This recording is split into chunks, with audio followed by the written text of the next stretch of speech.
नमस्कार, मैं हूं अंकुर और आप देख रहे हैं सत्यहिंदी.com। सत्य हिंदी की एंड्रॉइड ऐप डाउनलोड करने के लिए आप इसके वीडियो के डिस्क्रिप्शन में जाइए। वहां पे आपको एक लिंक मिलेगा जहां से आप ऐप डाउनलोड कर सकते हैं।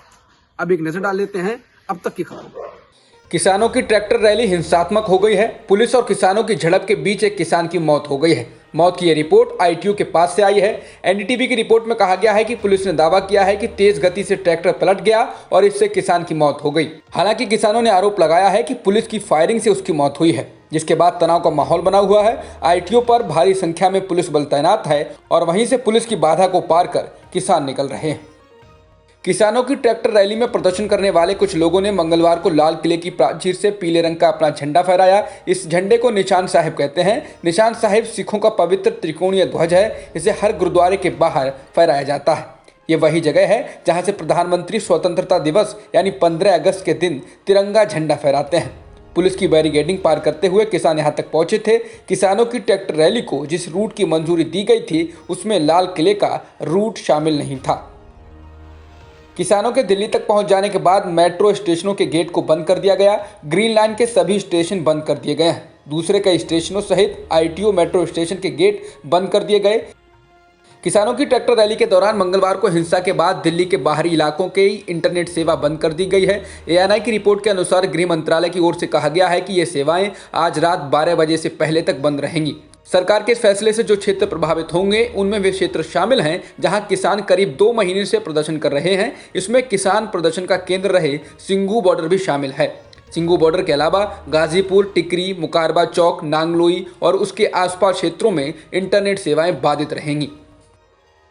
संयुक्त किसान मोर्चा ने भी ट्रैक्टर परेड में बवाल करने वालों से खुद को अलग कर लिया है। किसान मोर्चा ने आज के पूरे घटनाक्रम पर खेद व्यक्त किया और कहा कि जिन लोगों ने तय रास्ते से बाहर जाने का काम किया है उससे संयुक्त किसान मोर्चा खुद को अलग करता है।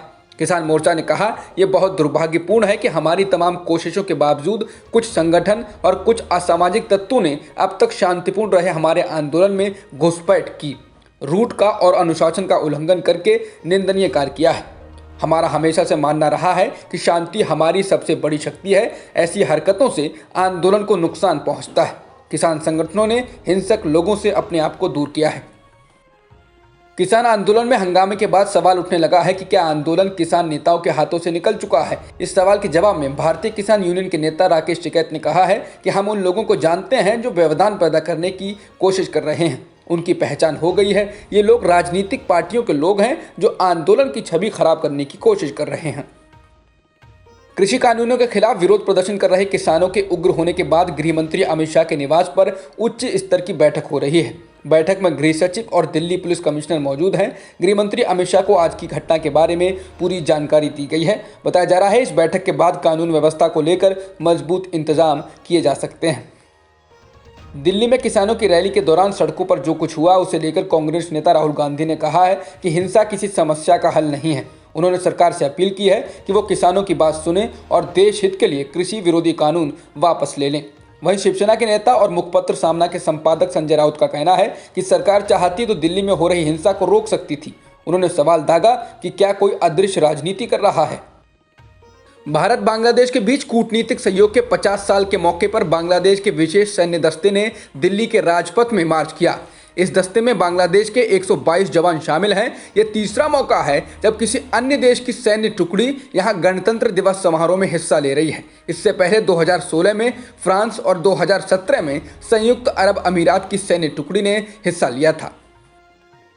चीन के साथ गलवान घाटी में हिंसक झड़प में शहीद होने वाले 20 जवानों को गैलेंट्री अवार्ड यानी वीरता सम्मान से नवाजा गया है। 20 शहीद सैनिकों को दिए गए सम्मान में से 1 को महावीर चक्र, 4 को वीर चक्र और 15 सेना मेडल्स दिए गए हैं।